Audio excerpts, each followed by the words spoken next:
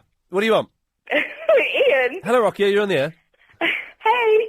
Hello. Bye. Everyone who's calling in now, don't for a second, because Chris is downstairs making a lovely cup of tea. So Aw. just put the phone down. Betty!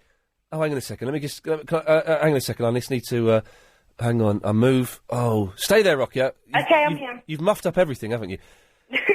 Betty?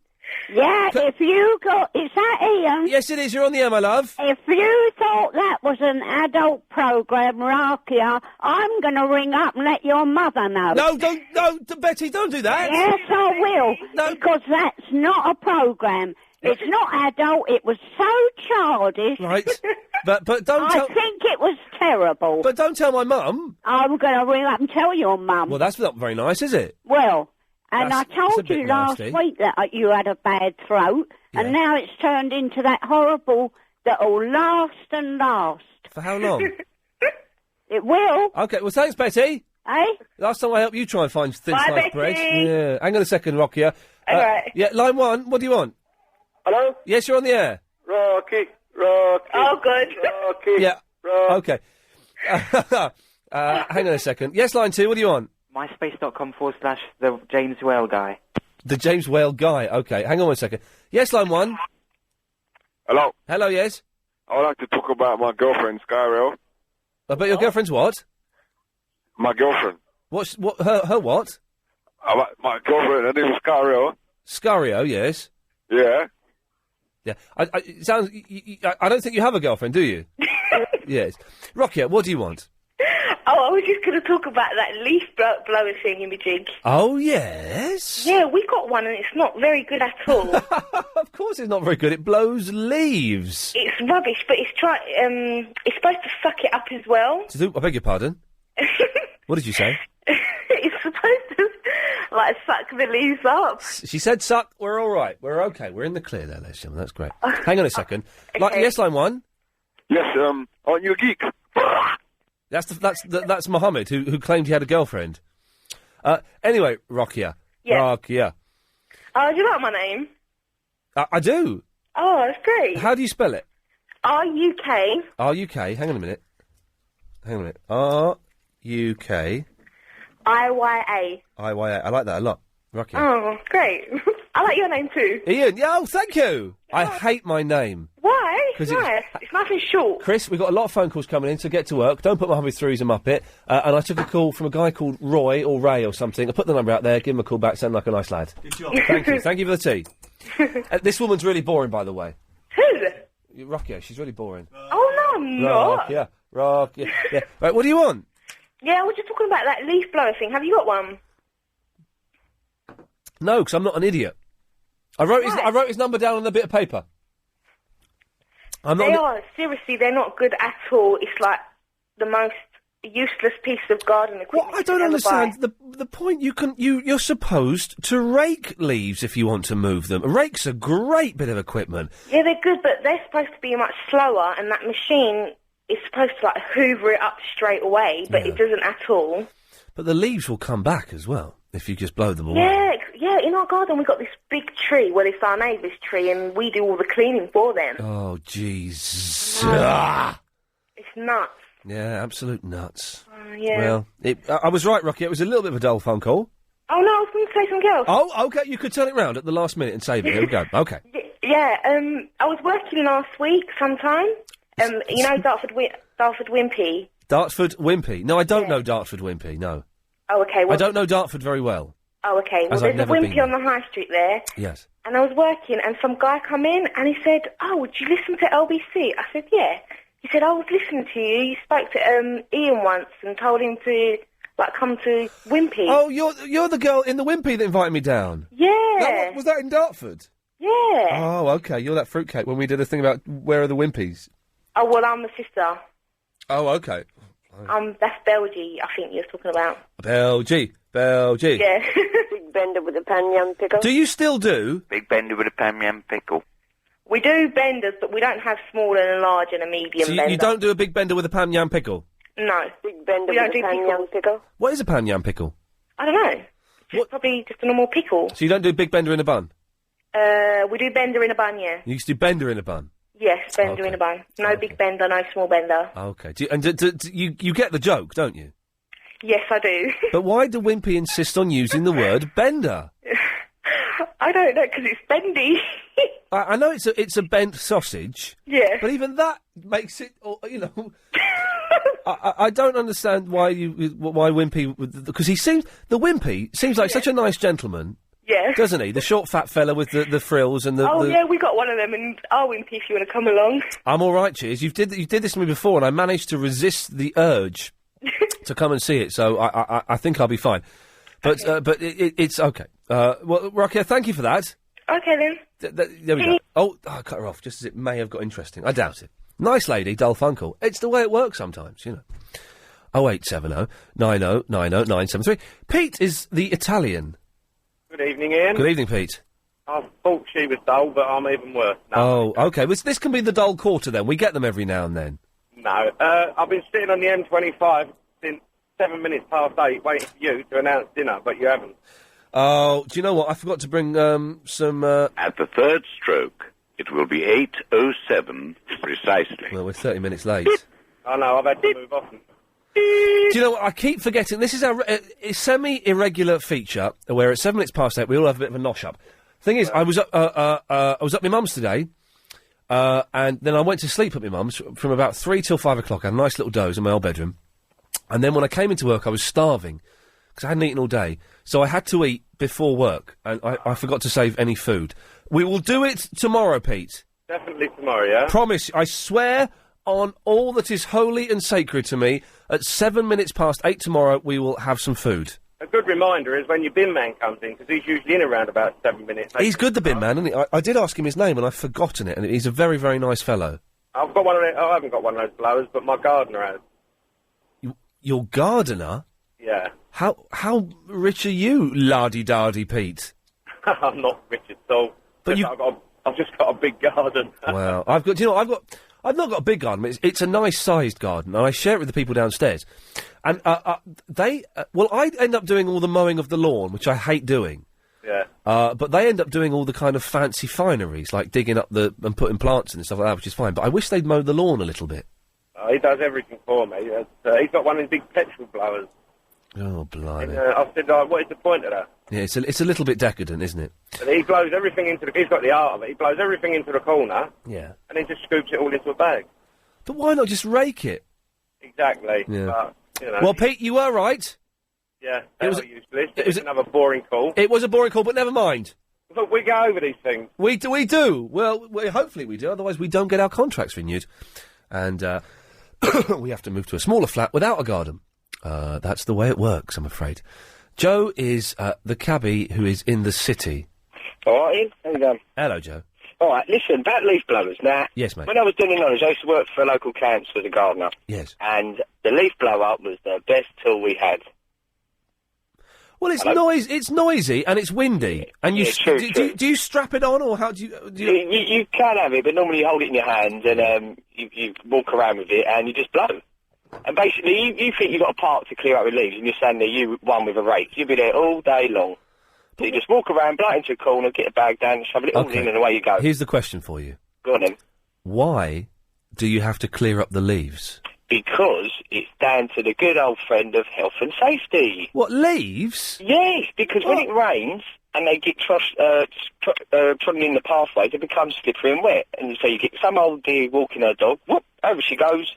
And then she's suing the council. She can't sue the council because of a wet leaf. They can. If the pathways ain't cleared, then you have an accident, It's down to them negligence. Oh, dearie me. True, Ian. Even the footpaths. It is political correctness gone Gone mad. We're going to hell in a handcart, Joe. Damn right, man. Damn right. Okay, well, I'm sure they're good. Hey, listen, I'm sure they're good fun to use because any piece... they really are good fun to use. Any piece of equipment that is noisy, that blows, and is a penile extension has got to be fun. Exactly. It's good to blow apart, but someone's garden, use a rake, as you said, man. But if they're using it in their garden, they are bone idle. Joe, thank you for that. Easy, Ian. Take care, mate. Easy, Ian. That could be my new nickname. Sharon. Hello. Hello, Sharon. Hello. Hi. Yeah, I wanted to say about... What are you laughing for? Huh? What are you laughing for? I'm just laughing because you're funny. But I haven't... What is it with Sharon? That's not even a joke. That's your name. Look, shush. No, but shush what? What I don't understand what I've done. You're making me paranoid now. Oh, stop it. Are you high? What are you doing? What's going on there? Is it some kind of party going on? I wish. No, there's no party. Oh, there's no party. But, You're just you're a always lunatic. sort of cash, aren't you? And you're doing your flash up and stuff. Do what? And you need money, don't you? Who needs money? You do. What Phone of the hits. Okay, now while Chris was out, I took a number. What's my mum's number there? And I seem to have muffed it up, so I'm going to write this down. I'm going to see. Hang on, 07.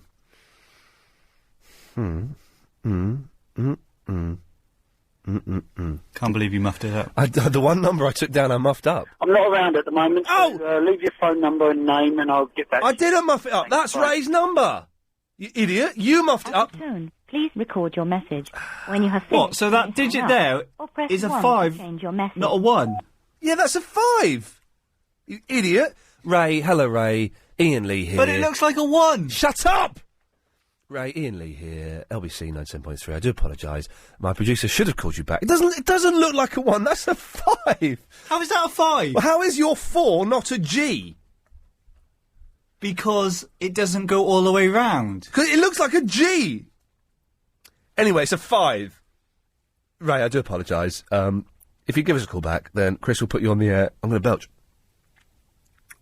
Chris will put you on the air. Yeah, but if you're writing down a number for someone else, at least make it... That's a 5! It's got a little bit at the top and it's got a little bit at the bottom, a tassel at the bottom. It's a 5! How is that a 1? It looks like a 1 from the French 16th century. Ray, if you give us a call, we'll put you straight back to it. Thanks very much. There you go. I've got your phone numbers now. Oh. What I used to do... hang on a minute, I'm just going to draw...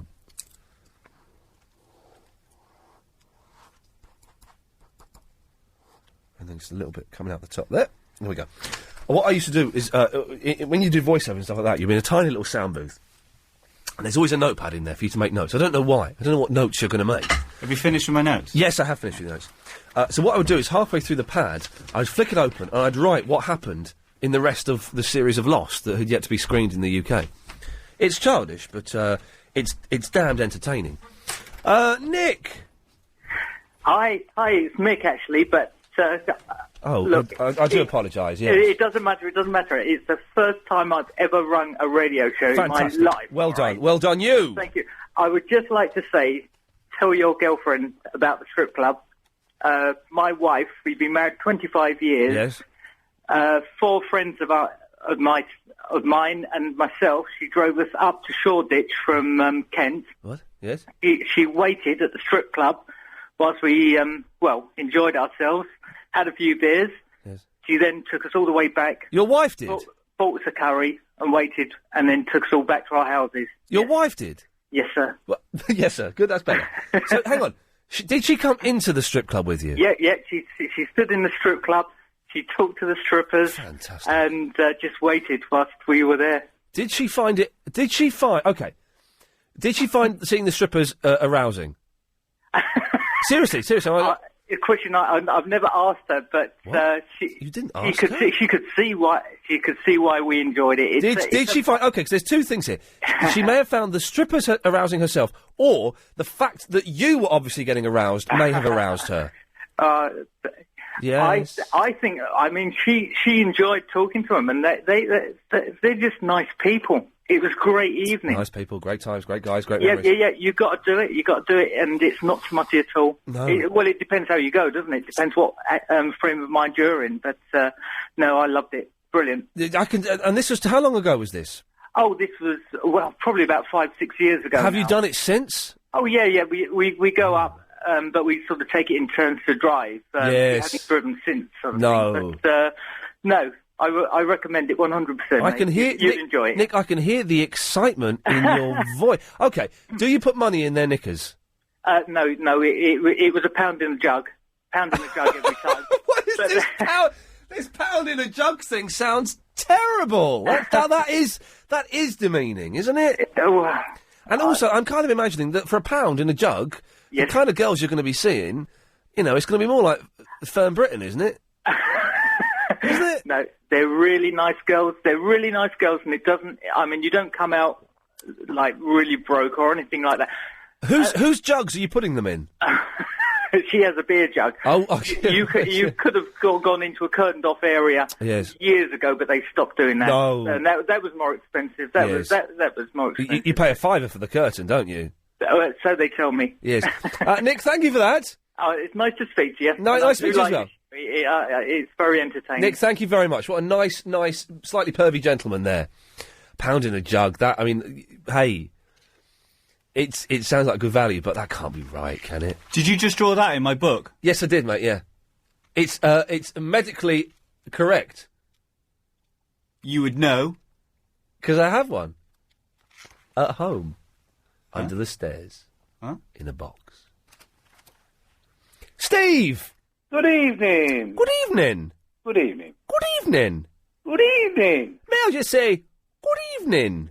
Good evening. Yeah, anyway, your dilemma. It's Dull Steve, everyone. Yeah, Dull Steve. Dull Steve. Medway Massive.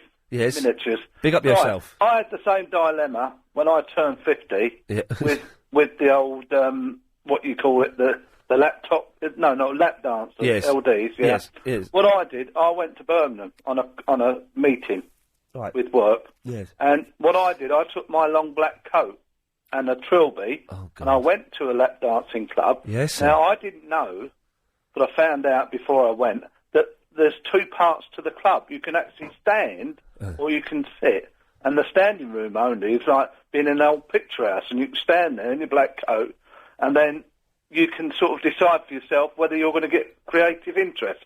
But that's all I wanted to say. You could try that, Ian. That might help. Thank you, Steve. I didn't understand a word of that. I didn't have a clue what that silly old sausage was talking about. Again, I must stress, if you do phone in Clive Bull at 10 o'clock, and I recommend you do, as he's good fun, always entertaining. Don't mention this, because my mum will be listening, so don't mention it at all. I'll actually get in serious trouble. I will get a phone call tomorrow from my mum telling me off. 0870 90 90 973 is the telephone. Hey, Ray, I've rediscovered porridge, Ray. Porridge? Really? Yeah, I've had porridge for breakfast every day for the last week and a half. It is fantastic. Bit of sugar or a bit of honey. I've not had bananas in there yet. The plan is I haven't got any bananas at the moment. It's to have bananas in porridge. You've got to stick bananas in it, bit of honey. Honey and bananas would be fantastic. Weetabix is even better. Wait, oh yeah, but porridge... Have Weetabix. I feel that porridge is kind of healthy. Do you know what's nice? To What? have porridge, right, and rub it all over one of those strippers at one of those... Oh, no, you mucky pup, no. No, but listen... Yes, right, dirty boy. What I'm phoning up for... my mate just actually phoned you, Darren, you know, the one who talks about dustmen and all that. Well, I want to talk about proper men's subjects, about strip clubs. Okay, right, we'll get your thoughts after this. Ian Lee's Good Evening. Ray, men's subjects, away you go. Right, mate, come on in. Good lad. Right, what's your dilemma, actually? This is because I'm new to the show. My mate Darren, who was just on a couple of... Oh, that Muppet, yes. Yeah, that Muppet is a Muppet. How do you know? You know him really well, then. Well, you can tell that some of these people that phone in are just fools, and Darren is a fool. I know, he's a real fool. My dilemma is, I've been invited to go to Club Composure in Watford. That sounds fantastic. My Barry, who phones the show, he's an old man, has managed to blag us free entry into the club, I should hasten to add. But I'm in the early days of a new relationship with a lady, and I don't know what the rules are. I don't know if I can say to her, I want to go and do this. I don't know if I should demand, I want to go and do this, or I should ask her to come, or what? Well, I'll tell you something, boy. It's just not understanding that a man needs to go to a strip club to see other naked women without touching. Right. I missed all of that because your phone broke up. Give us that again. Oh, really? Yeah. What I was saying is, yes, if it's a new relationship, she's a decent lady. Yes.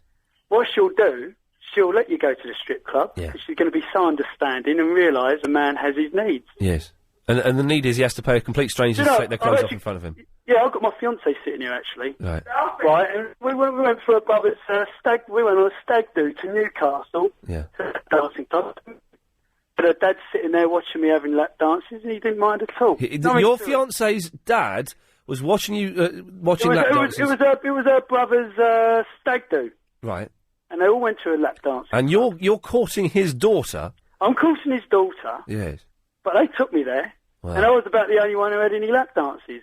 Right. But you're in a lap dancing club, that's what you do, isn't it? And your missus, does she mind? Do you mind, Lisa? No, of course you don't. Let me speak to Lisa very quickly. Yeah, he wants to speak to you. And I'll go ask you something afterwards. Hold on. Okay, well, we may cut you. Hello? Lisa?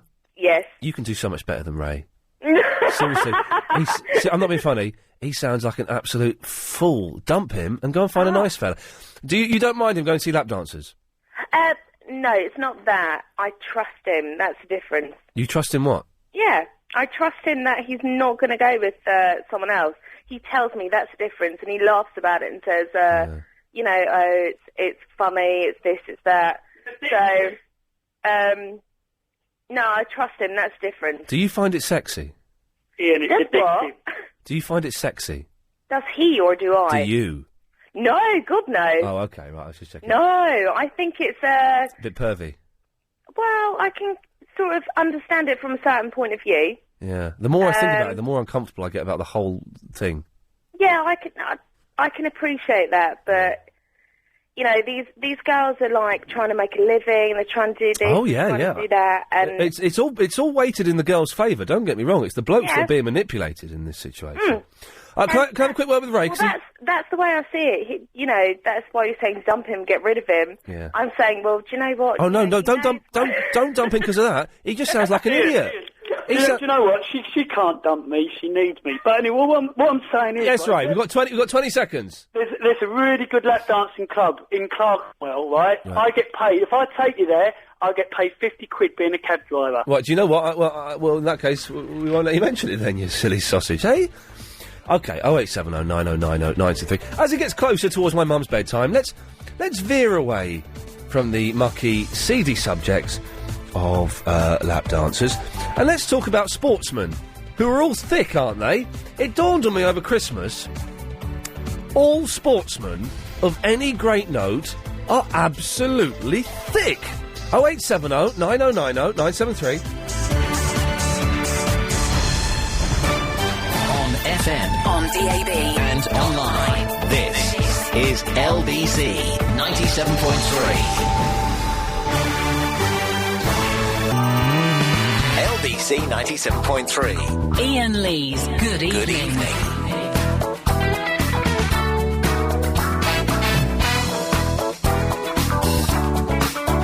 Hello, I'm Lucy and I'm 11, and my favourite Frank Zappa song is Go Tie Daddy from We're Only In It For The Money. Fantastic.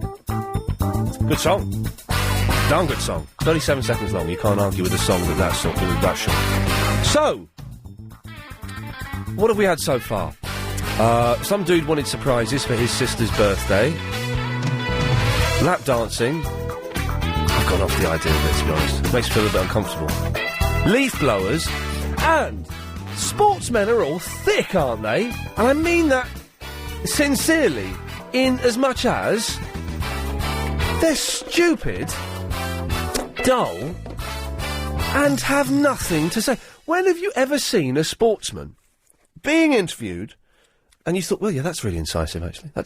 Yeah, what he's saying there is actually really clever. All of them are thick. And it's not detrimental. It's just a statement of fact that I'm putting out there. Who's that Scots dude, the tennis... Andy Murray, is that his name, the tennis player? What a... Oh, I nearly swore then. But what an ungrateful, miserable, grumpy, thick git. Just stupid and ungrateful and miserable. He's probably the best tennis player in Great Britain. He's Scottish. We always say... When they're Scottish or Welsh, we say Great Britain. Yes. When English, they're English, you know. And he should be a bit more grateful. But he's not. Wilkinson, is that his name? Donny Wilkinson? Wilco. What's his name? Is it Donny Wilkinson? Johnny Wilkinson. coming back. Have you ever seen that man being interviewed, Chris? No. He talks like that. He's really stupid. That's why. That's why they become sportsmen, because they have no other option open to them. They have one focus only. Their focus is the ball. Or, well, unless they're playing... Alex, don't laugh at that. That's not rude. I didn't say balls. If I'd said balls, you could have laughed at that. Yeah, but some people only have one ball. Hitler famous. But unless they're playing a non-ball game. For example, I can't think of any games that haven't got balls in. Isn't that weird? Badminton? Badminton, yes. And we know what that's got, don't we? Chris, what's in badminton? Shuttlecock.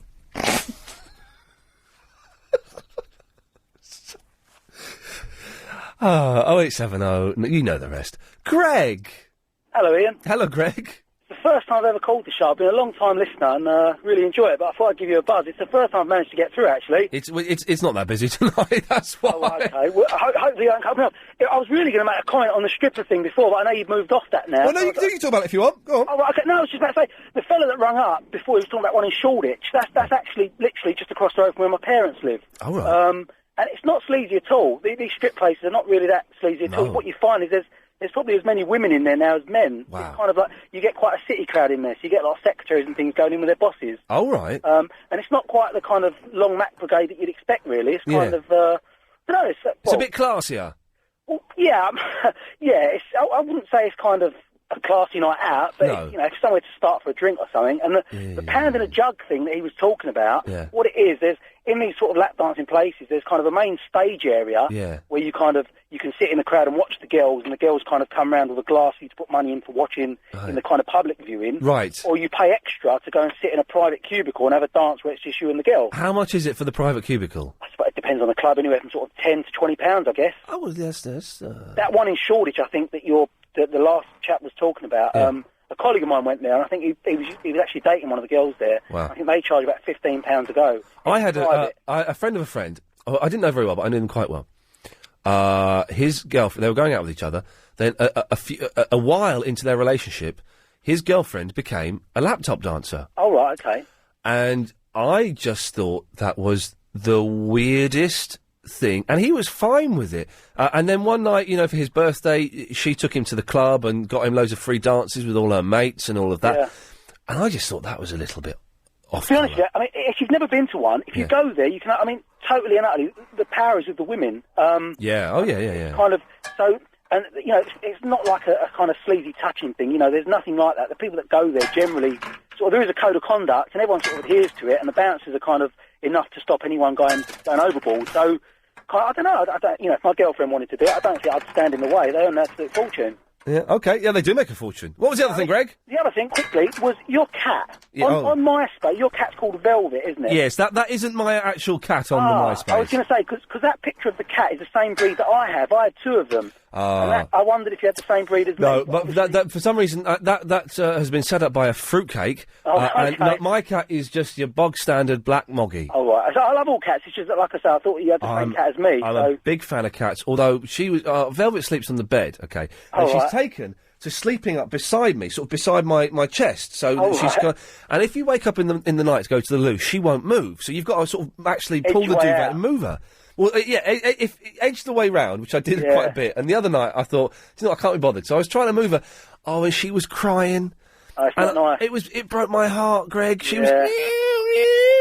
We don't let ours sleep in the bedroom, but when we kind of kick them out of the night and we go to sleep, we sort of have to do the same, and it's not nice when they're all dozy and sleepy. And you have to put them out in another room. It's not. I let her sleep in the bedroom. The thing is, I'm about to get the flat decorated, and I'm about to get the hallway painted. Now, the problem is, all along the hallway, where it's wallpapered, she scratches her claws, and I've lived there for about 4.5 years, so it's too late for me to stop her. But it's all ruined. So I'm hoping that the decorator can strip off all the wallpaper. You can just paint onto walls, can't you? You don't need to. There's backing paper underneath. There's backing paper. That's the thing. Yeah. But can you paint onto walls without the backing paper? Because she'll scratch that off as well. I'm not sure, to be honest with you. I mean, we just had to have our sort of flooring redone because our cat took up the carpet. So literally this Sunday we just finished doing ours because she literally, or our two cats, wrecked the carpet. Yeah. So they are kind of don't know, a bit mischievous, aren't they? But that's kind of part and parcel of having them, isn't it? She's quite good. Hang on a minute. Let's do this one more time. Hang on. Yeah, brilliant. She's quite good with the carpet, but it's just this bloody wall, and it's going to.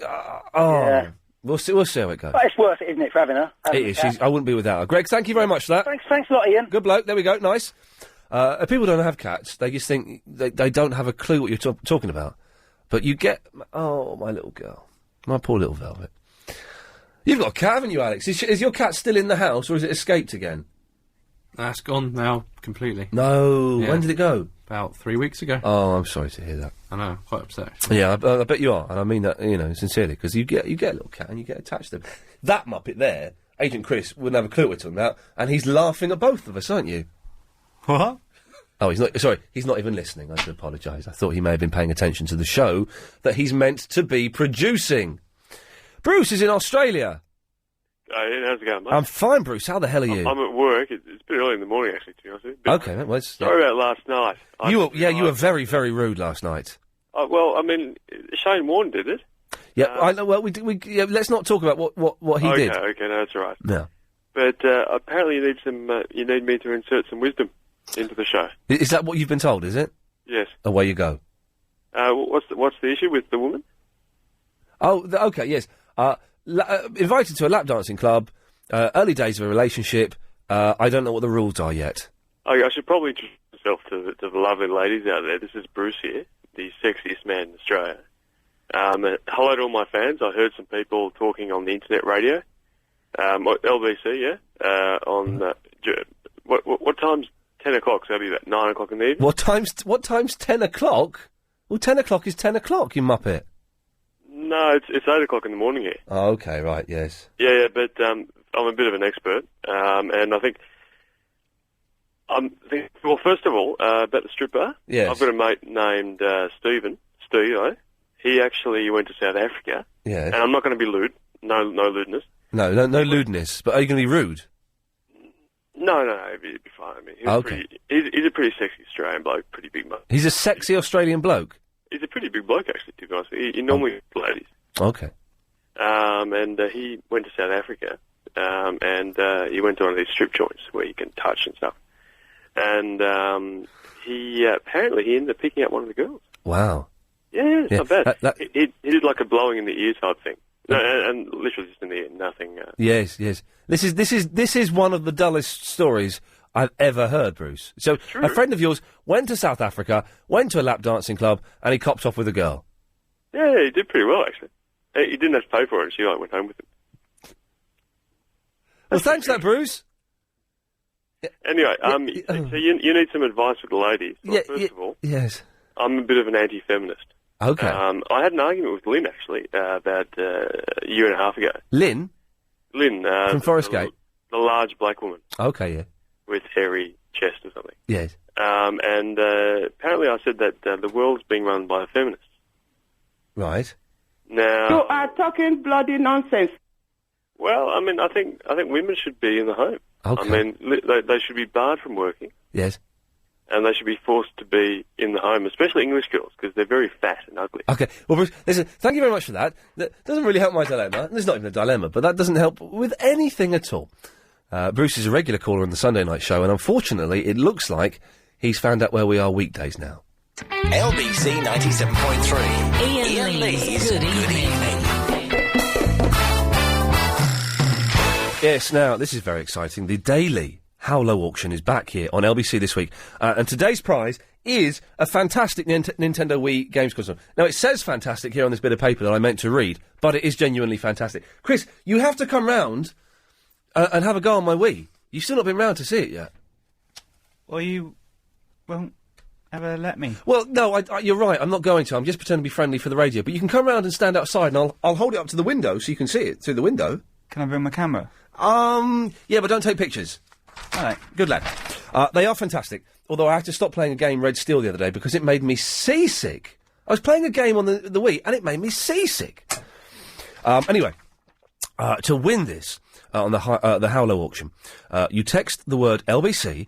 You know it. You know how this works. If you listen to this station, you know how this works, don't you? For goodness sakes, you text the word LBC followed by a space, then your bid in pence to 888 888-203-21. For example, if you wanted to bid 76 pence, you text LBC space 76 to 888-21. Simple as that. And if you have the lowest unique bid at 11:30 tonight, you win the Nintendo Wii and a game of your choice. I would recommend Zelda, but the choice is up to you. Bidders must be over 16. Bids cost £1.50 plus your standard network rate. Bids are limited. See www.lbc.co.uk for full T&Cs. That means terms and conditions. So that's pretty darn groovy. Hey, I did my last Ghostbusters 2 at the weekend as well. I got busted doing Ghostbusters 2 on the Big Game TV. I need to edit that. I might put that up on YouTube tomorrow. But I got busted, and it's a beautiful moment. It's a fantastic punchline to what has been a really successful series of me spending stack loads of money. Dave! All right, Ian. How are you, lad? I'm fine, Dave. Good. Yes. Yeah, you were talking about sportsmen being boring, weren't you? All sportsmen are boring and thick. I can see why you haven't got many mates if you come out with comments like that. What do you mean? I mean, that is completely and utterly stereotypical and stereotyped. Same thing, for instance, Andy Murray. Yes, the Scots tennis lad. Yeah. Ungrateful little so-and-so, isn't he? He's 19. Yeah. He's got the world at his feet. He's going to be the greatest tennis player, probably, that these Isles have ever produced. I don't want to talk about it. Well, you cut me off last time I tried to imitate his voice, so... Anyway, yes, but I mean... Yeah, but I was doing it well, though. Well, it's really funny. I was watching an interview of him. With him? With him, yes. Yeah. It was like an ATP magazine thing before the match started. Wow, I bet that was fun. It was a 60-second interview. Yeah. And they asked him, so, do you have any friends on the tour, any professionals? He went, no, nobody likes me. Yeah, I wonder why. I don't have any mates. Yeah, I wonder why you're grumpy sod. I've heard the way he shouts in the middle of matches really loudly. No. Just one moment. Yes, I know. I'm going to bed. Okay. It's your job to lock up the house. All right, I'll lock up the house, yeah. Yeah, Dave, she's going to bed. It's your job to lock up the house. Yeah, I will. Yeah, well... I'd oil that door if I were you, Dave. It's a little bit squeaky. Get some 3-in-1 and put it on there. Yeah, we'll do that. Okay, also, about games and that, computer games. Yeah. Have you played 2142 Battlefield? No. What's that? It's basically, you play a soldier in the year 2142. I love it already, man. Already, it sounds fantastic. Yeah. And you basically fighting with laser cannons and hovercraft. Dirty, yeah. What's this new game on the Xbox 360?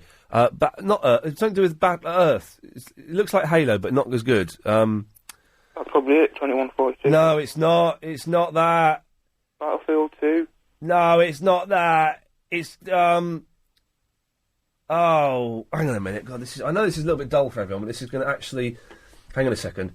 So, just, if you want to get a really fun, first-person shooter, online, shooting game, army kind of game, get 2142 Battlefield. Okay, well, thanks for that. I've got to find what this new game is. Hang on a second. I got given a load of games the other, like 2 months ago, which I'm still not... PC games, because... No. You should do.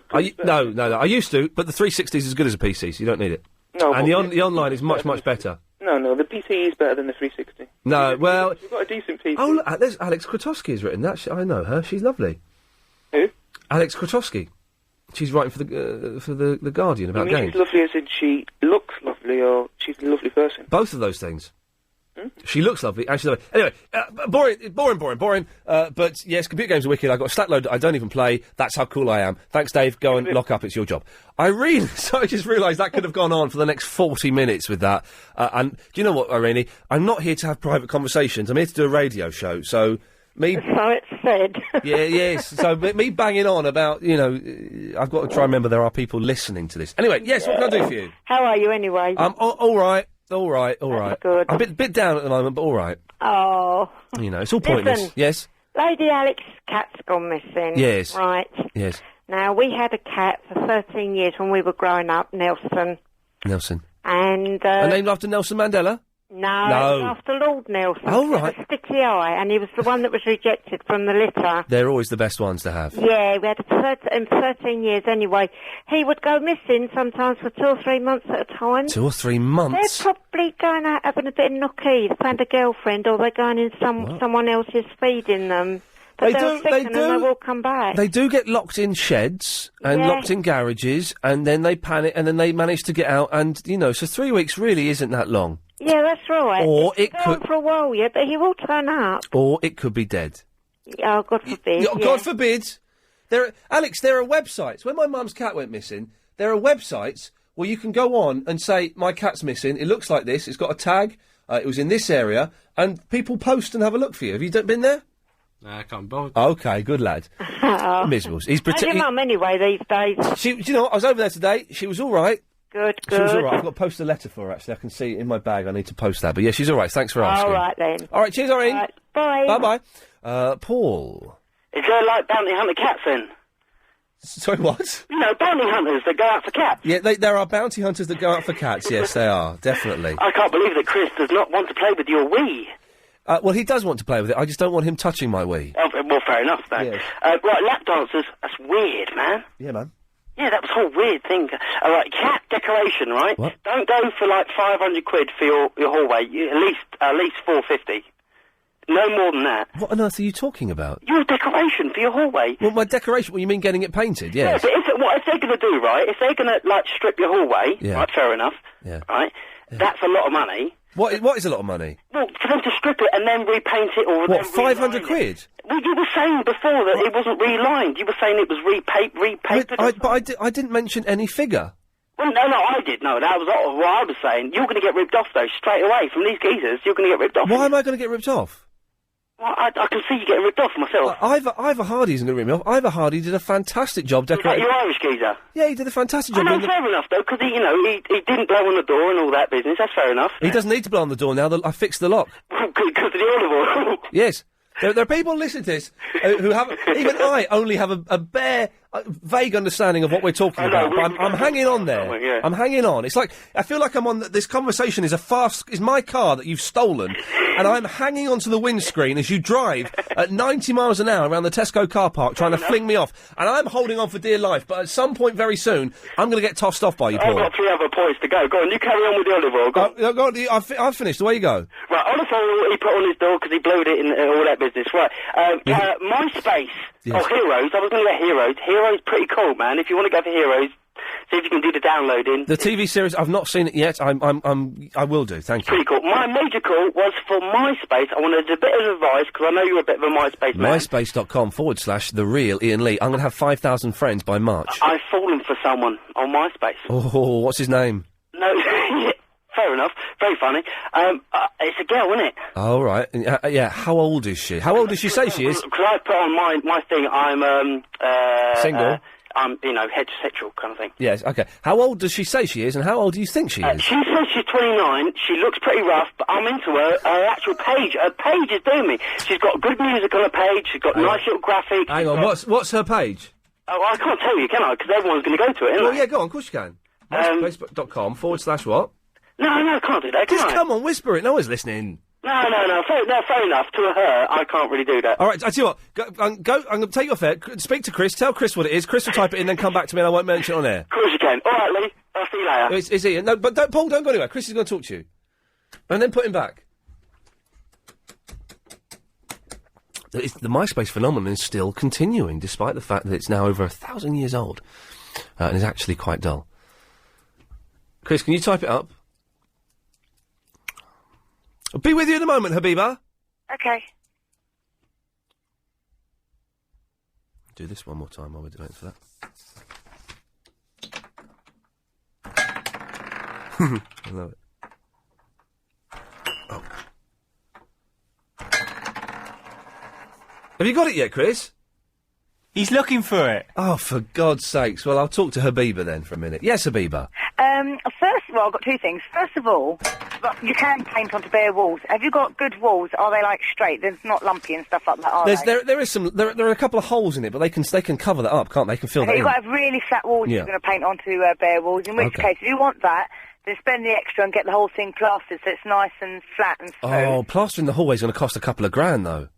Not if you know. My brother's just had the whole kitchen done for, what was it, 500, 600 quid? Yeah. You just got to look around. But the other thing I'm going to say is... I've only got 10 even if you seconds. Well, even if you do that... No, hold on a minute. What's a pan yam pickle? And also your cat can put her claws into the plaster. Into the brass? Into the plaster. It's the plaster is But soft. it's only the paper that she likes scratching. LBC 97.3. Iain Lee's Good Evening. Call 0870 90 90 973. Okay, but excuse me, sorry about that. Before the news, we were speaking to Paul, who was telling us his dilemma. Put Paul back on a second. It's his dilemma with the MySpace girl. Paul, what is happening? I know, I'm doing it now. What I'm doing is I'm typing in my password, then I've typed in my thing. You've been typing in your password for the last 15 minutes. Well, it says join MySpace here, and I've already joined. I am a member of MySpace. Well, what's it? What?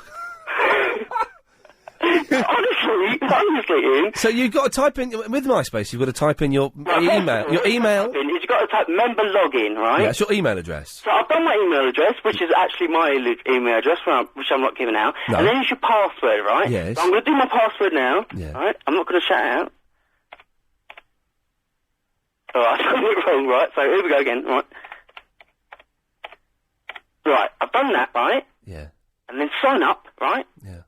Oh, log in. Oh, I see what you're doing there. You're right, pressing the wrong. You're pressing the login in button. Yeah, I'm pushing the signing up. Okay. You idiot! I know idiot now, yes, but before it was non-idiot, wasn't it? Well, Yeah, clearly, yeah. So yeah. past tense, isn't it? Right. So, So anyway, the dilemma is Paul fancies. Does this girl fancy you? No. But you've become obsessed with her. With her page. So what's? You see what I mean? Her picture is not well. It's quite appealing, but her actual page, the music and. Have you got there yet? I keep pressing logging in, but it's not there. Shall we leave this till tomorrow? No, we'll wait. We'll wait. All right. Okay, it's only G-Man next, and he's an idiot. What? It's be back with you in a minute, G-Man. You better. Yeah. I reckon you should do G-Man because he's much better than me, innit? Okay, Paul, stay there. Let us know when you've got it. Okay. Thank you, Ian. G-Man. Yes? Yes. What's up, Ian? We're waiting for Paul to find some girl on MySpace. Yeah, you shouldn't do that. I got bad chicks wanting me in it on MySpace. Yes. They're all feeling the G-Man. Yes. Well, they're not feeling the G-Man, are they? That's the thing. What? You want them to be feeling the G-Man, but they're not. No, I don't, because if I wanted them to be feeling me, they would be feeling me. Yes, okay. And I got a blog, innit? You got a blog, have you? Yeah, check it out. Go to G-Man's page. I should be in Ian's top friends. He should, But you're not. Get on doing that. The thing is, though, I was going to try and change my top friends today. I've got 111 pages of friends, and I can't be... They don't come up in order either, so I can't be bothered to go through it to find anyone. I have to give you props on that, mate. Yeah. So you keep mentioning your blog to me. I've not bothered to look at it. Is it any good? Basically, it's a day in the life of G-Man, and as you all know, it's very entertaining. What's your blog? What's your web page? It's www.myspace.com/You Fear Iain Lee. What? You Fear Iain Lee, innit? Okay, good lad. How you doing, Paul? No, you keep going with G-Man because this ain't working very well. Well, what's happening? But it's just typing in your stuff, man. It's hard work. You need a new computer, blood. Nah, bruv, there's no need for that. You need a new computer. There's no two ways about it. There is. No, I don't think there are two ways about it. I think Well, there are. There's me typing it in and not being able to type it in, and then there's me not being able to type it in. So, Paul, what are you typing in that has taken you 10 minutes? You know your password, right? Yeah, it takes you 10 seconds to do that. Sometimes you forget it. No, you don't, bruv. You need a new computer. Yes. You need your hip examined.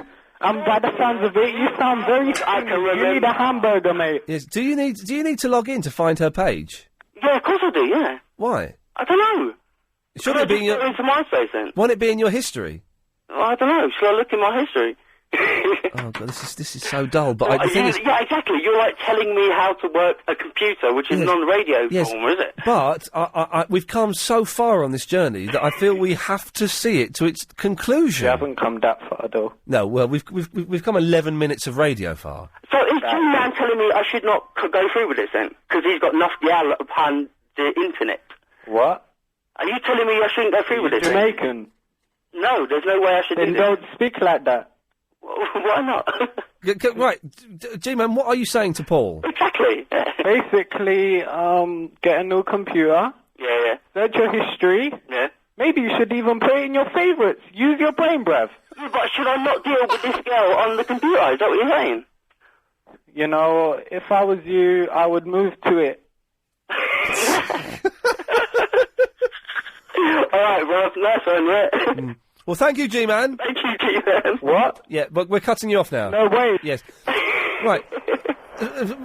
Alan, you can help Paul, can you? Yeah, possibly. Yeah, I think Alan. he's got his cap locks on. Oh, yeah, of course. Yeah, well, that's it. On capitals, yeah. Yeah, I've done it next time. What No, you're right. No, trust me, Ian. You're right. Well, I've got my capitals on. Alan, you're a computer genius. No, you, because I've got them wrong, Well, man. you can't look up history if your history is set on 0. No, you're right. No, that's what it is. You're right. Tools, options, and then Right. do with history. Okay, Alan, thank you for that. Thank you, no problem. Good lad, there we go. He had caps lock on. I think he's right there, Ian. Are you in now? No, but yeah, he's right. So I've done my password right. Right, okay. And log in. Yeah. Right, log in. Are you logged in now? Let's see what happens. Yeah. Nothing. Yeah. Are you in? No. It's just gone. The whole page has gone blank now. Well, wait a minute. Go back and do it again. So right, okay. So type in your address. email address in with caps lock off. Right. So then your password. all that is right. Password. Here we go. Do it slowly so you get it all right. Right. Then- and then there's then a log in. number because you've got to put a number in. Yeah. Then log in. Right. And then Well, return or log in. Do you have to log in? Oh, okay, log in. Do you have to put is a number in your password? Yeah, well, it says you have to put a number. Nothing's come up. I've been here 15 times today. Do you know what? She's so hot that I might just have to leave it. Well, can you can't remember her page? What her page is called? No, she's got a H in her name. And she's got, like, nice little swirly bits around her name. Is she in your top friends? Well, she is now, yeah. What's your page? Right, Well done, Chris, thank you. What is it, myspace.com, what? Lation. I'm yours and Chris's. Okay, how do I spell it? L-E-Y. L-E-Y. S-H-O-N. S-H-O-n. Yeah, used to be on TV. Okay. What? Used to be on TV. What did you used to do on TV? I'm not telling you. Your name's Katie, is it? And you're 19 years old? Yeah, right. That's what's come up. What, Lation has come up as Katie. Katie, 19 years old. Keep your heart happy. Seriously, L-E-Y-S-H-O-N? Yeah. That's a good... Seriously, man, someone's hacked into your page. Some 19-year-old girl called Katie has hacked into your page. Yeah, with a bubble, wouldn't you? I swear to God, this is why you can't... Right, you type it in, myspace.com/Lation. Yeah. Have a look. That's a 19-year-old girl. All right, okay. L-E-Y-S-H-O-N, right, Lation, typed in, all right? Search. The first one to come up. Have you seen it? It's a 75-year-old... No. Oh, for God's sake, this guy's an actual idiot. Oh, Lation. Me? www. Yes. Oh, you go for the old www, are you? myspace.com Yeah. / Yeah. Lation. Well, I found someone else. 75-year-old male, Pontypridd, UK, says something rude, shoes under the something stairs. That's disgusting, that is. What is the address for your MySpace page, Paul? Well, it should be, I don't know, do I? I haven't done this for very long. This guy has never been on MySpace. This guy doesn't even have a computer. He's just there. He's there with a typewriter. About 2 weeks, all right, on the old MySpace. Oh, man alive, okay. I know. This is terrible. It is terrible. Well, Paul... What we should do, right, is we should get this sorted, and then maybe at some point in the future, I will call you back with some more information. I'll cut him off. We've wasted... He was on the phone for 30 minutes. We've wasted 15, 20 minutes of radio there on an idiot. An actual... If you took him to a hospital and they did tests on him, they rigged him up to computers, they sliced open his brain, the results would all come back, yeah, he's an idiot. Yeah, that guy's an idiot. A 19-year-old female idiot. Oh, dear. I might ask Lation to be my friend, though. This Lation. I've got to log in. Those blooming Mitchell and Webb adverts are doing my head in. Have you seen those?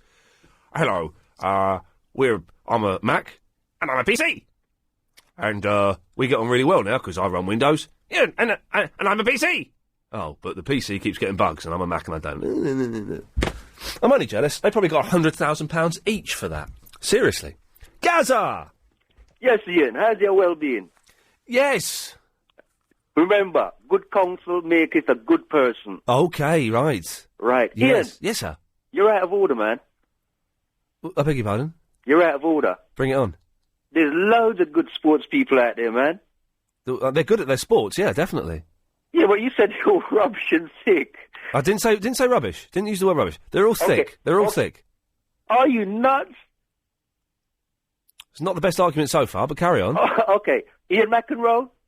Who? What do you mean, Ian McEnroe? Who's Ian McEnroe? The tennis player, man. Right. Are you a sports player, Gaza? Sort of. I used to Because you're as stupid... No, as... Ian. Yes. No, Ian McEnroe. Tell me what Ian McEnroe has achieved. He was a good tennis player, and he won Wimbledon. No, he didn't. But he had loads of gab, man. No, he also, hold on. He didn't. Ian McEnroe never won Wimbledon. All right, my apologies, but he's a good player. No, he's not. Ian McEnroe is a terrible tennis player. Are you serious? Ian McEnroe... Ian, hold on.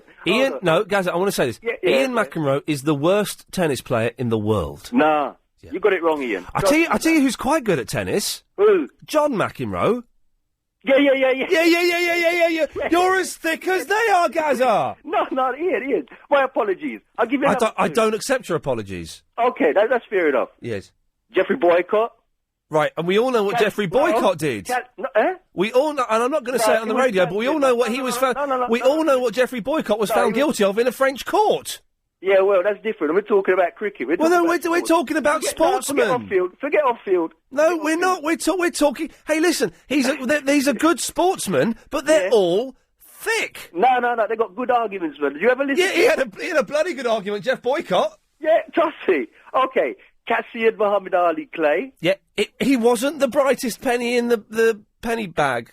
Who's that, Cassius? Yeah, he wasn't that bright, was he? No, he had good gab, man, trust me. He had good gab. Okay. Also, Dennis Lilly. I'll just give you those four. Who's Dennis Lilly? What do you mean who's Dennis Lilly? I don't know who Dennis Lilly is. Are you serious, man? He was a top Australian fast bowler. Right, champion. Okay. I don't know anything about Dennis Lilly. I'm assuming he's thick. No, he was man, he was Stubber Tups. Stubber Tups, was he? Yeah, top of the tops. Oh, okay. Anyway, Ian. Gazzy, your argument doesn't bear any scrutiny whatsoever. Anyway. And the fact that you got the name wrong of one of those gentlemen my indicates... apologies. Iain Lee's Good Evening. Home of the hits. Just send in an email. Well, now, someone has sent in an email suggesting that the gentleman that we just had on, Paul... Was his name Paul? Used to be in Hollyoaks. Now, that could possibly explain why he's such a muppet, but I don't know. Is that him? Is he back? Has he got it now? Because he called into Chris. Chris, Paul. Yes, bruv. Were you in Hollyoaks? Yes, I was. Yeah. Okay. How do you know that? 'Cause someone's emailed in a page all about you, my friend. Fair enough. Seriously, Ollie. Well, maybe not. That's the mystery of me. Great natural young London voice. Played Ollie in Hollyoaks, Trunking Cave Girl, and Will in CBBC's. Oh, get me. No, anyway, you get me. That's all good stuff. Congratulations on that. Shall I list your credits, or is that what we're going to do? No, your CV's more impressive than mine, Paul. Don't worry about it. that. It isn't both of ours. Hey, man, how do those girls on Hollyoaks? I know. They are so damn can't fine. deal, as you know, you can't deal with the people you work with. You can't dip your something in the company ink. It rhymes with inks, doesn't it? Obviously. So. Yes. Right now, you found out when you gave Chris your MySpace page. Yeah, it's some American dude. It's not me, man. Well, I know it's not you. Clearly. You're saying Westy, W-E-S-T-E-Y. I wasn't saying that, but I have now on air, obviously. Yeah, clearly. Well, but that isn't you. That in confidence. It was a confidence. Yeah, but that isn't. Either way, that isn't you. Is it .com or .co.uk? No, that's the girl on the page. But anyway, but that page you've given us isn't your page. No, I know. It doesn't matter whether it's my page. My point to you, Ian, was, do you do anything about this whole thing? I've fallen for someone's page. Which girl is it? Westy. Well, Westy's on that page, is she? Westy's on someone's page. No, Westy is an American man. I don't like the American man guy. I like the whole girly page thing. The girly page? Yeah, I've had a girly page. Westy, let me spell it for you. She wouldn't be out there. This is terrible. This is a fruitcake. How can I be a fruitcake? Because the Westy page you've given me is some 17-year-old American boy from Louisiana. She must be on your page. Westy, W-E-S-T-Y. She's on my page? Yes. What, in my top 10 friends? I must have got it from yours, because you're the only one with hot girls on your page, obviously. Oh, but seriously, I'm actually going to shave my head tonight, because this is... Well, you should do, because you need to. Yeah, yes, I did. She's, well, Anyway, my point to you, Ian, was nothing apart from this girl, right? Which was, what do you do when you fall for someone's page? The actual page I've fallen for. You send her some slightly pervy emails until she tells you to get lost. That's Really? what I do, yes. You think I should do that? Because I'm new to this MySpace thing. What you do... Hey, listen, my friend, you've got a strong hand of cards here. Maybe not. You've got a strong hand of cards. Fair enough. You say, you know, I've got some munters on my page. I don't know. I don't know what to do with I them. don't know what your page is, so I can't look at your page. Do you delete the munters? Do you delete the munters? No, everyone's welcome in my world. Right, yeah, me too. Right, You send her a message, you say, yeah, you know Hollyoaks? I was in it. And she says, oh, what? Were you that one who's the brother out of the bloke out of Two People with Children? You say, no, I wasn't him. I was Were you... Will Mellor. Yeah, were you Will Mellor? No, I wasn't him. No, I wasn't, no. Who were you? I was Ollie. You know him, yeah. I was Ollie. I don't remember him. It doesn't matter, I was in it. I know Will Mellor. Yes, you will pretend you're Will Mellor. Yeah, no, I can know him, though. Yes, okay, brilliant. Because that's good. That's Paul, good if you know. what do you want? Yeah. Okay, I see your point, yeah. That's good, that. Okay, yeah, good. I'll go with that, then. Fair enough. Good. Right. Yes, I'm sorry there, London. You heard me losing my temper, genuinely, because that guy is. I can't, for God's sakes. Ah, dearie me. We've got a blog for today's show, so thanks very much to everyone who sent them in. Last 8 minutes of the show. Clive Bullett's on at 10. Chris. Kira. Yes. Kira. Yes. Kira. Okay, lovely. Guy. Right, Ian, how you doing? I'm all right. You know that Australian bloke got on about half hour ago? Oh, Bruce, yes. What was his problem? What upset you? The fact that he called all white girls or English girls fat and ugly. He did. He does say that a lot. He says they're fat, ugly, and easy. Yes. That's wrong, isn't it? A lot of them are fat and ugly. Sheila. What? All Australian women are called Sheila. Well, now we're on borderline racialistical territory here, so let's tread carefully. He is out of order. I think he's got slightly old-fashioned views of. But he basically thinks he can pull any British girl. I doubt it. I reckon he's gay. Well, there is that possibility. He does sound a bit. It's young Phil. Oh, good evening, Ian. I was holding for ages then. I was going to tell you about my journey back from Scotland last night. Oh, okay. But first, let me tell you about your cat. Yes. Okay, if he's doing that to your flat, I mean, come on, man, have it stuffed and put it on the mat. Oh, I'm going to cut you off for that. Seriously, I'm not having that. I'm not having that kind of talk about my little girl. You're gone. Giles. Hello, Ian. Hello, Giles. We were talking about intelligent sports people. Well, you were saying there weren't many intelligent sports people. I was saying there are none. I saw last year on Celebrity Mastermind, Graham Lasso smack it. He won the whole thing with his knowledge of the entire history of Jersey. I'm serious. You seriously? Absolutely. Wow.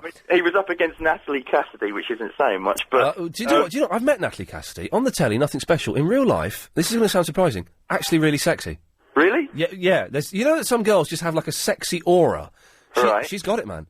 All right. I know, it's surprising, but honestly, if you ever meet her and you spend a few moments in her company, you would want to hold her hand. But the thing is, I did well on Celebrity Mastermind, talking about the monkeys. Do you know what I mean? Yeah, I didn't see that though. It ain't nothing. You've just got to learn stuff. It's not like an A level where you've got to learn stuff and then be able to. You just learn dates and facts and histories and you regurgitate them. I thought you might have gone on doing the history of Kiss or something. No, I know more about the monkeys, to be honest. Oh really? I do. Yeah. I'd like to see someone go on there and do Seinfeld. You'd like to, or someone did? I'd like to see somebody go on and do Seinfeld. Well, why don't you apply to go on there, Giles? Maybe I will. There you go. Excellent stuff. Thank you very much. Chuck. Hey, Ian. Hey, Chuck. I had a couple things I wanted to say. One about the club. Oh, yes. I don't want to get you in trouble with your mom. But, Good. Invite your girlfriend to go along. If she don't want to do it, then don't go. Because you sound like you really don't want to go. Well, okay. Well, no, you sound very uncomfortable with it. I feel uncomfortable, but I feel it's something I should possibly break through. Well, you know, it is fun. Yeah. I mean, it's not arousing in... Well, I guess a pervert would find it arousing, but it is fun. Chris is aroused at just the very thought of it. Chuck, stay there. We'll get your second thought in a minute. Iain Lee's Good Evening. Clive Bull is on after the news at 10. Yes, Chuck, your second point. Anyway, if you invite your girlfriend and she's into it... This is still the first point, yes? Then you got nothing to hide. No. But, anyway... Point two. So, point two, here we go, sportsmen... Yes. Sportsman. Sportsmen... Are you a sportsman, Chuck? Way stupider. Are you a sportsman, Chuck? No. No, but sportswomen are stupider, are they? Huh? Is that... What did you say? Sportsmen... Yes. ...in America are way thicker than here. Because after a game, yeah, we gave out 110%. Yeah, went out and played hard. That's all they say after every game. And, of course, you can't give 110%. It's a mathematical impossibility. Exactly. Good lad. But that's all they say. Yeah. Hey, I went out and played hard, man. Yeah, I gave all I could. Yes.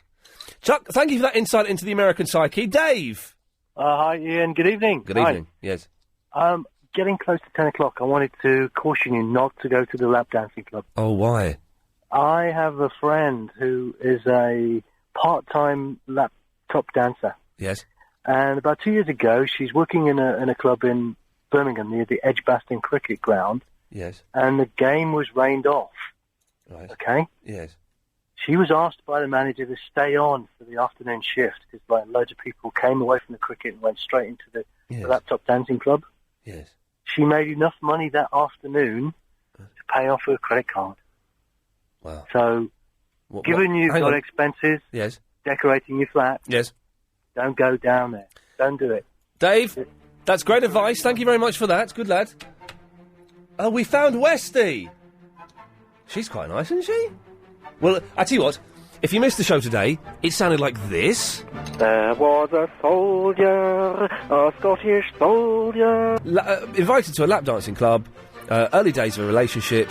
I don't know what the rules are yet. If I wanted to look at boobs, I'd look down my own top for free. It seems to be the most pointless piece of equipment is having a leaf blower. I do not have a leaf blower, but I do have a hovercraft at the bank, which I swapped for a BMX motorbike costing £12,000, my friend. What if you do me a favour? Could you give my girlfriend Diana a call? Nick Ferrari is a fat man. Can you grab the door? Shot clock. Ian McEnroe. Who's Ian McEnroe? The tennis player, man. do you strap it on, or how do you... You can have it, but normally you hold it in your hands and you walk around with it and you just blow. No big bender, no small bender. Well, what's a panyan pickle? That's good, that. Fair enough. Good. Right. That wasn't bad, was it? That was a good show. Well done. Thank you, Alex. Good work. Lovely. Right, that's it. I'm off home. Early night, I'm up running tomorrow morning at 9 o'clock. What a stupid idiot. Stick around, though. After the news at 10, it's Clive Bull taking you through. I hate that phrase. It's lazy. But he is taking you through till 1 o'clock. See you tomorrow at 7. Thank you. On